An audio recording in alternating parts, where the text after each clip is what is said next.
Hey guys, today's video is going to be how to make this table. It's very simple to make. It has many usage. You could just sit like this, sip a drink, or you could bring the table closer, be comfortable, and read a book for hours.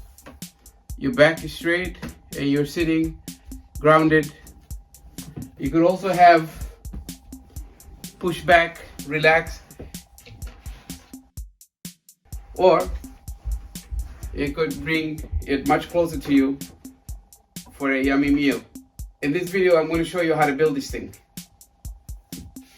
So I began my journey of making this table with first measurement with the tape measure. As you see, you could try different heights. For me, 1 foot works. So what I'm cutting right now is the leg of the table, and I find 1 foot is ideal for anyone. And you could go with the tabletop for 2 feet. You could go by 2 feet. In my case, I went a little bit above 2 feet. I think I did 2 feet and 5 inches.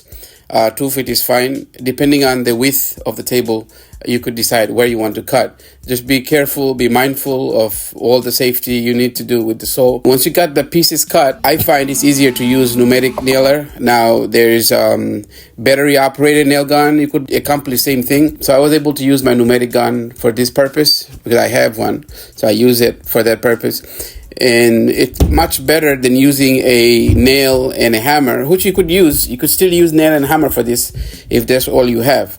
But if you could get a gun, nail gun, your life is made much simpler, much easier. And you get the job done faster. You'll save your time, you'll save your money. It'll pay you off. When you have a tool that saves you time, it pays you off in the long run. So once you have all the pieces in place, what you want to do is you want to sand with the grain. You don't want to go against the grain when you are sanding. Whether you are manual sanding or you're using a electric sander or whichever sander you use, you want to follow the grain of the wood.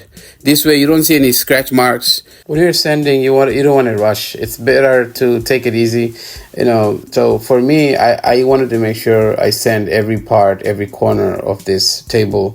I use 3 different course of sandpaper. I started with the coarse one, then the middle one, and the fine one.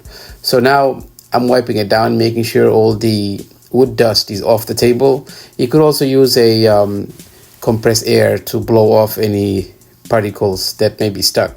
And lastly, what I like to do is I like to put polyurethane. You see, it looks nice and shiny. It also seals up the wood. This is just a 1 coat. What I'm going to do is once it's dry, I'm going to sand it lightly again. And then I'm going to put 1 more coat. So I don't think you need more than 2 coats. And this is the finished product. I hope you liked this video or found it beneficial. And subscribe to our channel. I hope to see you in the next video.